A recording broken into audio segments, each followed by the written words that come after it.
Assalamualaikum warahmatullahi wabarakatuh. Alhamdulillahirabbil alamin. Wassalatu wassalamu ala asrofil anbiya'i wal mursalin wa ala alihi wa sahbihi ajmain. Segala puji bagi Allah telah memberikan nikmat, baik nikmat kesehatan, nikmat iman, nikmat kelapangan waktu, sehingga saya dapat menyampaikan hasil dari tugas saya. Salawat berangkaikan salam kita hadiahkan kehadirat junjungan Nabi besar Nabi Muhammad Shallallahu Alaihi Wasallam, karena berkat perjuangan beliaulah kita bisa sampai ke zaman yang penuh dengan ilmu dan teknologi seperti sekarang ini. Penghormatan saya terhadap Profesor Dr. M. Sayuti, ST, MSc IPM sebagai dosen pengampu mata kuliah proses produksi. Izinkan saya memperkenalkan diri. Nama saya Perdana Putra, NIM 200130014, Prodi Teknik Industri, Universitas Mangku Saleh. Di sini saya akan menyampaikan mengenai proses ekstrusi sebagai hasil atau materi yang akan saya sampaikan di dalam video ini. Proses ekstrusi. Proses ekstrusi merupakan proses pembentukan logam yang bertujuan untuk mereduksi atau mengecilkan penampang dengan cara menekan bahan logam melalui rongga cetakan. Pembentukan logam metode ini menggunakan gaya tekan yang relatif besar. Proses ekstrusi bisa dilakukan pada temperatur kamar maupun dengan pemanasan, tergantung dari ductility dari material yang akan diekstrusi. Jadi proses ekstrusi ini merupakan sebuah proses merubah bahan atau material menjadi produk baru dengan menggunakan gaya tekanan yang sangat besar. Jadi proses ekstrusi ini bisa dilakukan dengan adanya gaya tekan yang relatif besar. Kemudian proses ekstrusi ini bisa dilakukan pada suhu atau temperatur kamar, tergantung dengan material yang digunakan atau material yang akan dilakukan ekstrusi. Seperti itu. Kemudian ada proses drawing. Proses drawing ini adalah proses di mana bahan kerja awal atau material yang diperkecil atau diubah bentuk penampangnya dengan cara menariknya melalui cetakan atau dies. Berbagai bentuk penampang profil bisa dilakukan dengan proses drawing. Proses drawing ini adalah proses mengubah bahan atau material menjadi produk baru melalui atau menariknya melalui cetakan atau dies. Jadi ketika bahan mentah atau bahan yang akan dilakukan drawing, ketika bahan itu melewati dies, bahan itu akan berubah menjadi produk baru tergantung dengan dies-nya atau cetakannya. Jadi seperti itu. Kemudian ekstrusi itu memiliki beberapa tipe. Di sini ada tipe extrusion yang kemudian indirect, hidrostatik, dan natural. Kemudian saya akan membahas direct extrusion. Direct extrusion ini adalah ekstruksi atau proses ekstruksi yang menggunakan tekanan dari luar. Nah, jadi bahan itu, material itu dimasukkan ke dalam mesin ekstruksi atau extruder, kemudian dari luar diberikan tekanan yang relatif besar. Gaya tekanan yang relatif besar sehingga material itu terdorong untuk melewati dies atau cetakan, sehingga material itu berubah sesuai dengan dies atau cetakan yang kita pasang. Jadi die ini fungsinya adalah merubah atau membuat atau produk baru dari bahan yang sudah diekstrusi.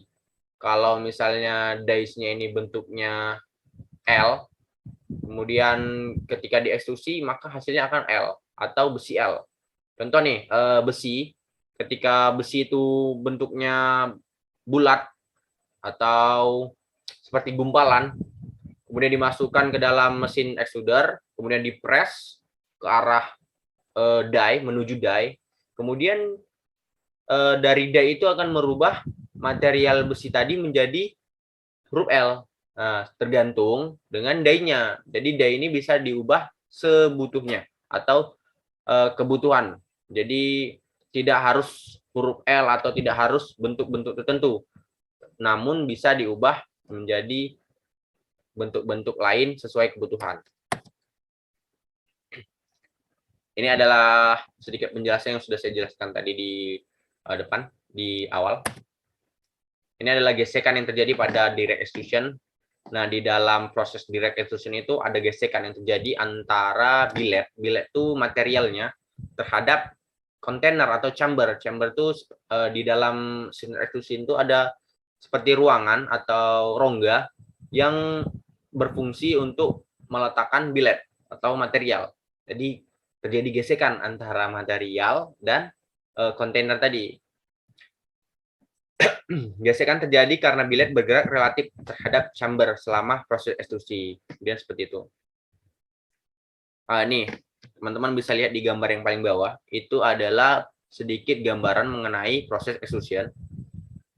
Billetnya itu ditekan dari luar atau diberi gaya tekanan yang relatif besar, sehingga billetnya itu menuju die, sehingga billet tersebut keluar dari die menjadi produk baru, tergantung dengan die-nya atau cetakannya.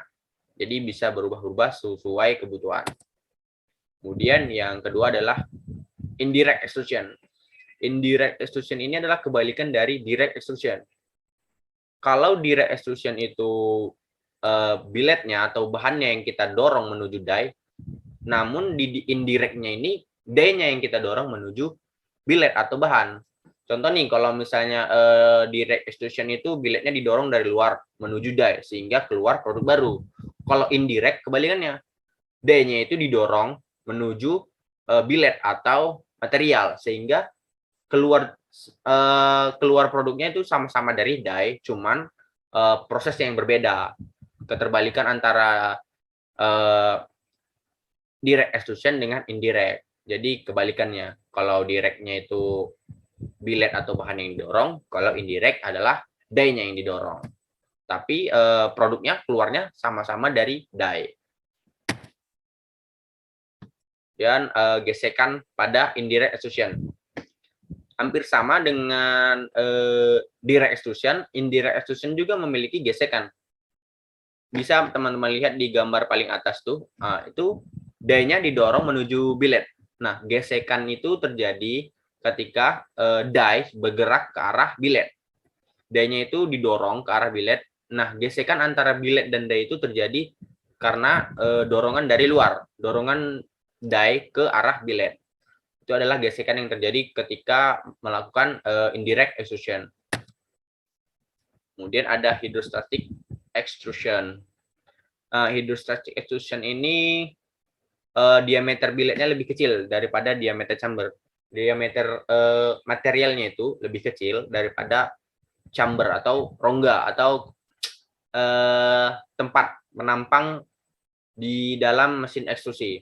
Nah, rongganya ini untuk apa? Rongganya ini adalah untuk diisi cairan atau fluida yang membantu proses ekstrusi itu sendiri. Di dalam hydrostatic extrusion ini tidak ada gesekan antara billet dan dinding karena adanya fluida antara billet. Kan ada rongga tuh yang diisi dengan fluida. Jadi antara billet dan chamber atau rongganya atau dinding kontainer untuk billetnya itu tidak terjadi gesekan karena ada rongga di situ yang diisi cairan fluida. Seperti itu. Ini adalah contoh-contoh produk hydrostatic extrusion atau bentuk-bentuk yang sederhana. Biasanya hydrostatic extrusion ini digunakan untuk produk-produk seperti komponen-komponen otomotif dan material yang digunakan umumnya aluminium dan magnesium yang memiliki kekuatan atau durability tertentu. Nah, inilah contoh produk-produknya. Nah, ini adalah sedikit gambaran terjadinya proses ekstrusi. Nah, yang biru kita lihat gambar yang sebelah kiri. Nah, yang biru itu A0 itu adalah billet atau material. Material itu didorong dari luar, ada tekanan yang sangat besar menuju die. Sehingga material yang awalnya bentuknya tidak teratur atau memang bentuknya itu ingin dirubah ke arah produk lain melalui die, maka itu diperlukan sedikit dorongan atau tekanan yang sangat besar memang dibutuhkan tekanan yang sangat besar. Kenapa? Karena memang billet ini akan menuju die itu tidak bisa dengan tekanan kecil, tidak akan keluar dari die kalau digunakan tekanan yang kecil.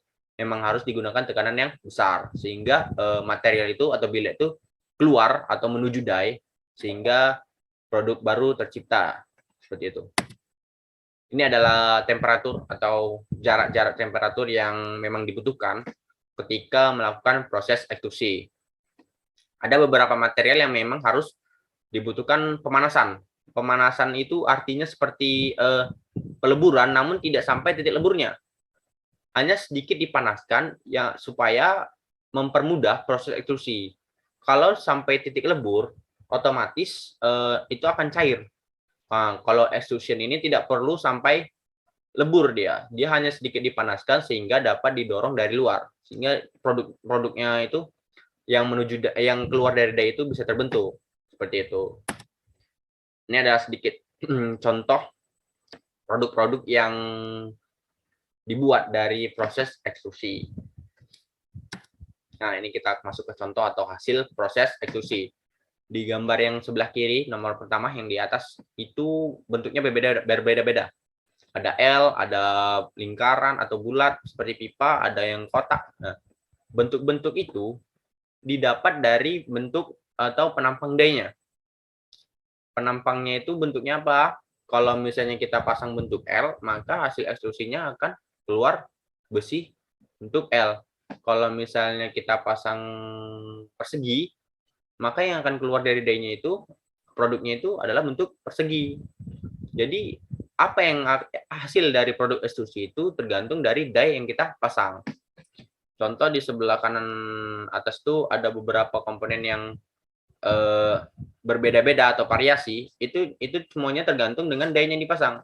Kalau misalnya kita pasang die-nya itu seperti gambar yang ini tuh, maka yang akan keluar dari die atau hasil proses ekstrusi adalah barang yang seperti ini. Contoh kecil yang pernah mungkin teman-teman semua pernah lihat atau melakukan proses pembuatan kue. Nih, ini adalah proses pembuatan kue itu adalah salah satu contoh ekstrusi bentuk kecil. Jadi bahannya itu adonannya itu dimasukkan ke dalam alat, kemudian ada tekanan dari atas yang membuat adonan itu keluar dari bawah. Nah, adonan ini keluar dari bawah itu tergantung dengan cetakannya. Kalau kawan-kawan semua pasang cetakan bentuk bintang, maka yang akan keluar adalah bentuk bintang. Kalau yang dipasang bentuk bunga, maka yang akan keluar adalah bentuk bunga. Jadi hasil cetakan yang dari adonan itu tergantung dengan die-nya atau cetakannya. Seperti itu. Mungkin itu adalah contoh kecil proses ekstrusi yang pernah kalian lihat atau kalian pernah melakukannya. Seperti itu. Mungkin terima kasih atas segala perhatiannya. Mungkin cukup sekian presentasi dari saya. Kalau ada salah saya mohon maaf karena saya di sini masih belajar. Dengan ini saya mengucapkan terima kasih telah memperhatikan atau telah mendengarkan, menonton video saya. Saya mohon maaf kalau ada kesalahan. Saya pamit undur diri. Assalamualaikum warahmatullahi wabarakatuh.